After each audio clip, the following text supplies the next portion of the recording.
Hi good morning. இது SP channel. நான் உங்கள் இனிய தோழி வசந்தி ரவி. இன்றைக்கி பாரம்பரியமான கச்சாயம் தான் செய்ய போகிறோம். அது ரெண்டு பொருள், மெயினான பொருள் 2 பொருள் வச்சு தான் செய்ய போகிறோம். அதுக்காக உப்பு சேர்த்திங்களே அதையும் சொல்லலை 3 பொருள் அப்படிங்கிறத சொல்லாதீங்க. வழக்கமாக நம்ம இப்போ ரொம்ப திங்ஸ் எதை சேர்த்துறோமோ அதை தான் நான் சொல்கிறேன். 2 பொருள்னால் கோதுமை மாவும் சர்க்கரையும் தான் நம்ம அதிக அளவு சேர்த்துறோம். அதனால தான் 2 பொருள். பாருங்கள், அந்த மாதிரி ஒரு கப்பில் நான் சர்க்கரை எடுத்திருக்கேன். அதை நைஸாக அதோட ஏலக்காய் 4 ஏலக்காய் சேர்த்து அரைச்சி பொடி பண்ணி வச்சுருக்கேன். அதை நான் 3/4 கப் அளவுக்கு தண்ணி எடுத்து அதில் போட்டு நல்லா கரைஞ்சா போதும். சர்க்கரை நீங்கள் வெல்லம் கூட யூஸ் பண்ணிக்கலாம். இது சும்மா ஜஸ்ட்டு கரைஞ்சா போதும். கலக்கி விட்டு கரைய வைக்கலாம். நம்ம பாருங்கள், இந்தளவு கரைஞ்சிருச்சு. பாருங்கள், இதை எடுத்து வச்சுருக்கேன். இந்த மாதிரி கப்பில் நான் 2 கப் அளவுக்கு கோதுமை மாவு சேர்த்திக்கிறேன். இதே கப்பில் தான் தண்ணி 3/4 கப் அளவு ஊற்றுனேன். 3/4 கப் அளவுக்கு சர்க்கரையும் சேர்த்திருந்தேன். பாருங்கள், உப்பு ஒரு பிஞ்ச் போட்டுக்கலாம். சோடாப்பு கொஞ்சம் போட்டுக்கலாம்.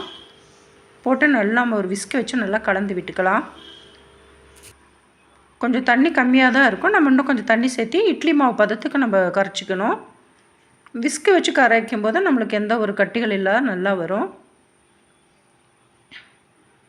பாருங்கள், இந்த மாதிரி ஒரு பதத்தில் இருக்கணும். அப்போ தான் நம்மளுடைய கச்சாயம் நல்லா புசு புசுன்னு நல்லா இருக்கும். இதை ஒரு 20 நிமிஷம் நம்ம ஊற வைக்கலாம். ஊற வைக்கும்போது தான் கச்சாயம் நல்லா புஷ்ஷுன்னு வரும். பாருங்கள், 20 நிமிஷம் ஆயிடுச்சு. நான் ஸ்டவ் பற்ற வச்சு ஒரு பேன் வச்சு நம்ம ஆயில் ஊற்றிக்கிறேன். ஆயில் ஹீட் ஆனதும் நம்ம ஒரு சின்ன கரண்டியில் குழிக்கரண்டி எடுத்து ஊற்றலாம். பாருங்கள், எப்படி புசு புசுன்னு எந்திரிக்குதுன்னு பாருங்கள். கோதுமை அந்த சூடான நம்ம சர்க்கரை பாகில் நல்லா ஊறினால தான் நல்லா புசு புசுன்னு வருது. அதனால தான் நான் 20 நிமிஷம் ஊற வைக்க சொல்கிறேன்.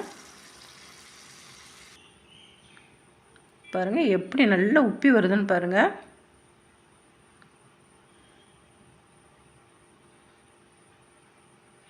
இது ரொம்ப ரொம்ப டேஸ்ட்டாக இருக்கும். நம்ம ஈவினிங் ஸ்நாக்ஸாக இது யூஸ் பண்ணிக்கலாம். குழந்தைங்க ஸ்கூல் விட்டு வரும்போது சுட சுட கொஞ்சம் ஒரு அரை மணி நேரத்தில் நம்ம செஞ்சிடலாம். குழந்தைங்க வரதுக்குள்ளே செஞ்சு ரெடியாக வச்சுருக்கலாம்.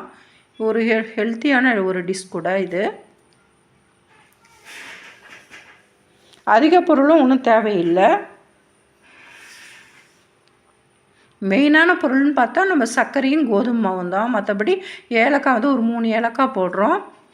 அப்புறம் கொஞ்சோண்டு சோடாப்பு, ஒரு பிஞ்ச் அளவுக்கு சோடாப்பும் ஒரு பிஞ்ச் அளவுக்கு சால்ட்டும் தான் போடுறோம். மெயினான பொருள்னு பார்த்தா கோதுமாவும் சர்க்கரையும் தான்.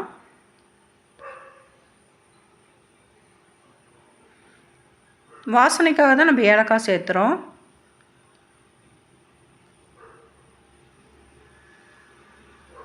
இது சாப்பிட்றதுக்கு ரொம்பவே டேஸ்ட்டாக இருக்கும்.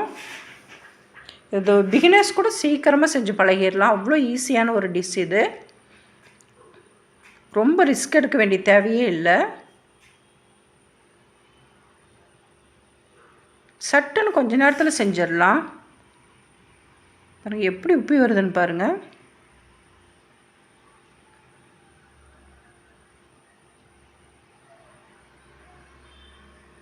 ஒரு பக்கம் வந்ததும் இன்னொரு பக்கம் நம்ம திருப்பி போட்டுக்கலாம்.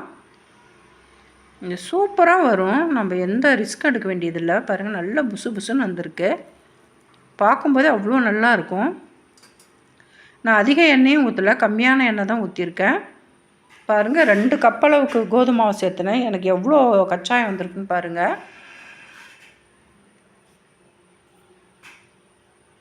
திரும்ப இன்னொரு பேட்ச் ஊற்றிக்கலாம். கொஞ்சமான எண்ணெய் ஊற்றி கொஞ்சமாக செய்கிறேன். நீங்கள் நிறைய எண்ணெய் ஊற்றி கூட செய்யலாம் டக்குன்னு.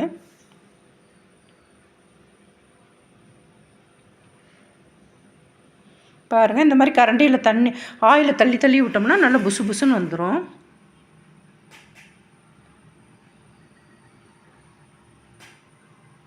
நல்லா திருப்பி விட்டுக்கலாம். பாருங்கள், எவ்வளோ புசு புசுன்னு வந்திருக்குன்னு.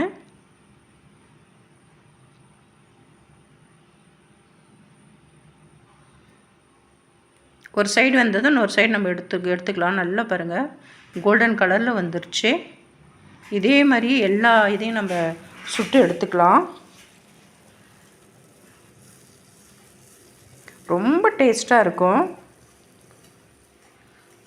நம்ம சுட சுட குழந்தைங்க வாங்கி சாப்பிட்டுட்டே இருப்பாங்க. அந்தளவுக்கு டேஸ்ட்டு சூப்பராக இருக்கும். நீங்களும் இதே மாதிரி ட்ரை பண்ணி பாருங்கள். குழந்தைங்க ஸ்கூல் விட்டு வரதுக்குள்ளே டக்குன்னு செஞ்சு அவங்க வந்தது கொடுங்க. ரொம்பவே விரும்பி சாப்பிடுவாங்க. நான் சொன்ன மெத்தட்லேயே நீங்களே ட்ரை பண்ணி பாருங்கள். இந்த வீடியோ உங்களுக்கு பிடிச்சிருக்குன்னு நினைக்கிறேன். பிடிச்சிருந்தா சப்ஸ்கிரைப் பண்ணுங்கள், லைக் பண்ணுங்கள், ஷேர் பண்ணுங்கள், கமெண்ட் பண்ணுங்கள். இன்னொரு இன்ட்ரெஸ்டிங்கான வீடியோவோட நான் உங்களை மீட் பண்ணுறேன். இது வரைக்கும் நம்ம சேனலை சப்ஸ்கிரைப் பண்ணிவிட்டு பார்க்காதவங்க அதை சப்ஸ்கிரைப் பண்ணிவிட்டு பாருங்கள், ஷேர் பண்ணுங்கள், லைக் பண்ணுங்கள். இன்னொரு இன்ட்ரெஸ்டிங்கான வீடியோட நான் உங்களை மீட் பண்ணுறேன். எதையுமே ரசித்து செய்யுங்க, ருசித்து சாப்பிடுங்க. தேங்க்ஸ் ஃபார் வாட்சிங். இன்னொரு இன்ட்ரெஸ்டிங்கான வீடியோட நான் உங்களை மீட் பண்ணுறேன். தேங்க்ஸ் ஃபார் வாட்சிங். பாய் பாய்.